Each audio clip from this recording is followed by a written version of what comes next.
ang mga Israelita ay mayroon pong kultura. Ang kultura nila kapag ka ang lalaki, ang batang lalaki ay umabot na ng 12 anyos, kinakailangan mo yan dalhin sa templo.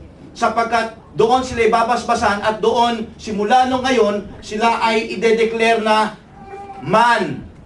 They have entered into a manhood. Ang tawag po dyan ay bar mitzvah. Okay, yan po ang bar mitzvah. Okay, ide-declare na ang isang lalaki na ano, now he is a man sa edad na 12. Sa atin, ang isang lalaki, nasa 18, no? To declare na he is now already a man. Okay? And then, sinasabi naman sa atin yun, pagka yung dibuy naman yun ng lalaki yun eh. Pero pagka 18, we declare man, yung teenager na 18, teenager na babae, na ano na, no? He can somehow, makakaya na niya yung sarili niya. Hindi na yung, hindi na yung parang utos na ginagawa mo nung siya'y bata pa. Now, ganito pong nangyari, at tingnan po natin ang istorya para mas malinawan nating mabuti. Ito po yung makikita, okay, sa Luke. Sabi po rito, Luke chapter 2, every year his parents went to Jerusalem for the feast of Passover. When he was 12 years old, they went up to the feast according to the custom. After the feast was over, while his parents were returning home, the boy Jesus stayed behind Jerusalem, but they were unaware of it. Thinking he was in the company, they traveled for a day. Na makita po natin mga kapatid, pagkatapos ng gawain na yon, okay, sila po ay umuwi ng lahat. Okay? Pag uwi nilang lahat ngayon, naglalakad na sila dahil wala naman pong, walang train, walang Shinkansen, walang taxi, wala silang mga kotse ng mga panahon eh. Lakad lang yan.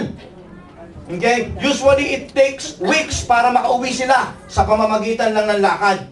At sila ay natutulog lang sa mga tabi-tabi, mga makeshift na mga tulugan para doon na sila matulog magdamag, tapos lakad na naman sila. Pero masaya yon dahil para sila nagpipiknik-piknik din, parang parang excursion din yon. Okay? Na ginagawa nila every year.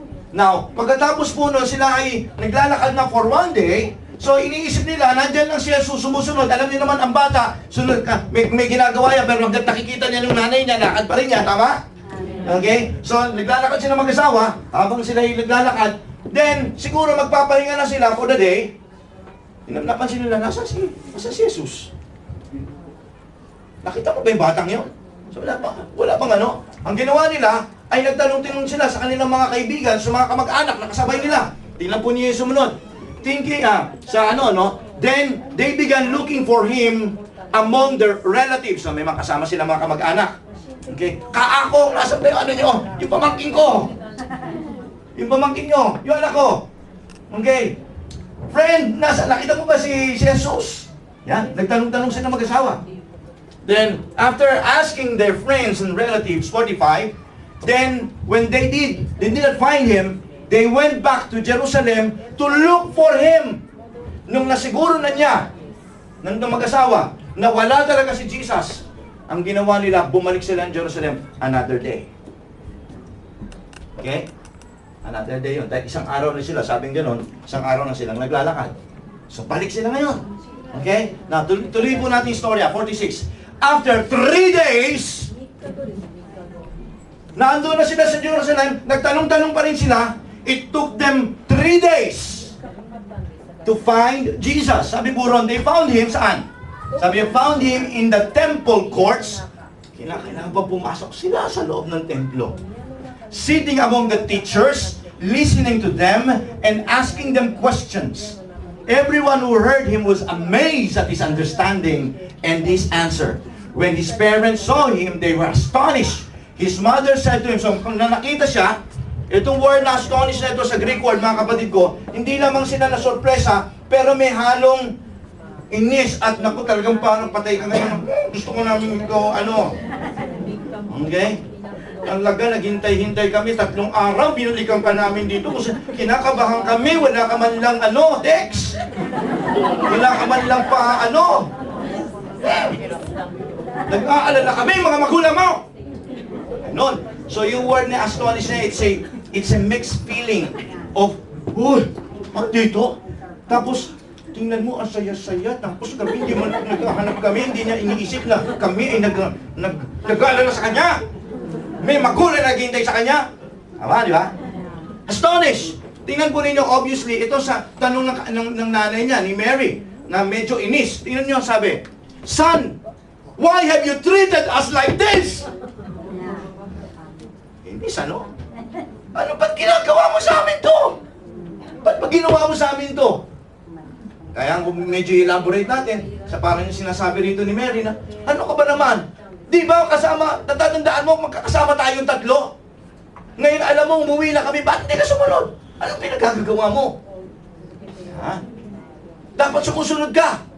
Hindi ka na susunod sa lakad, sumusunod ka sa salita namin. Sumagot ng ating Panginoong Jesus.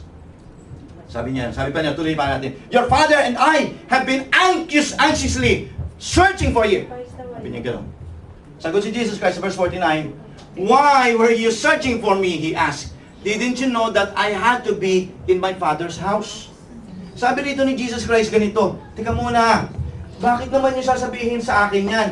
Di ba, nung bata pa ako, tinuturo niyo sa akin na dapat, nagpupunta ako sa church, I should be in the Father's house, I should be listening to the teachings.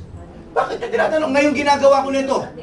Parang sinasabi ni Jesus Christ dito, di ba, naintindihan ninyo na hindi na ako bata? I'm already a man. Susunod ako according to my willful obedience. I am no longer in your imposed obedience. Obviously, ang tatay at nanay niya, si Mary at si Joseph, ang nahihirapan dito sa transition na to. Ang akala nila si Jesus Christ bata pa, susunod ka! Yung ganon. Okay, kung bagaan, hindi nila alam na man na. Jesus Christ was just declared man after bar mitzvah. Nahirapan sila mag-adjust pa, di ba mga magulang, nahihirapan pa mag-adjust minsan sa pagtuturo sa, tama? Okay? Yung mga anak-anak ninyo, ayan, kayo na peaches, mga darating kayo dyan, akala niyo kinakailangan ganun pa rin, hindi. Mag-iiba na. Obviously, dito nahirapan din sila Mary at saka si Joseph, tama? Okay? Gusto ko lang ipakita sa inyo rito at pinakikita sa atin din ng ating Panginoong Hesukristo rito, bilang magulang, okay, ay hindi parati tayong mayroon ng tatawag na imposed obedience. Yung kahit yung mga maliliit na bagay lang na, kuha mo ako sapatos, kinakailangan gawin mo yan. Okay? Isuot mo yung aking medyas. Okay? Ano mo? Yung mga ganon. Hindi po ganon. Okay? Buksan mo yung ilaw. Okay? May mga pagkakataon na, okay, na talagang ikaw bilang magulang ay mag-adjust na. Pero bilang mga anak, tayo po dapat ay sumunod.